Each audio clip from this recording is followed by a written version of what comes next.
আপনি কি কখনো নামাজ পড়ে উঠে নিজেকে প্রশ্ন করেছেন, আল্লাহ কি আমার এই নামাজটা কবুল করেছেন, নাকি আমি শুধু রুকু সিজদা করেই চলে এসেছি?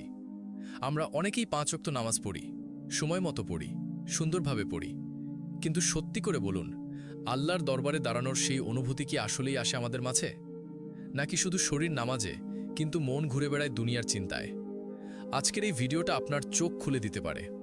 এই ভিডিওতে আমি বলবো ৫টি স্পষ্ট ও বাস্তব লক্ষণ, যা দেখলে আপনি নিজেই বুঝে যাবেন আপনার নামাজ আল্লাহর দরবারে গ্রহণযোগ্য হচ্ছে কিনা। আর ৫ নম্বর লক্ষণটিতে এমন কিছু জানবেন যেটা হয়তো আপনি আগে কখনো শোনেননি। এটা আপনার নামাজ, আপনার আখিরাত, এমনকি আপনার ঈমানকেই বদলে দিতে পারে। তাই প্লিজ ভাই, এই ভিডিওটা একবার হলেও পুরোটা মন দিয়ে দেখুন। আজ নিজেকে যাচাই করার এই সুযোগটা হয়তো আল্লাহই আপনাকে দিচ্ছেন।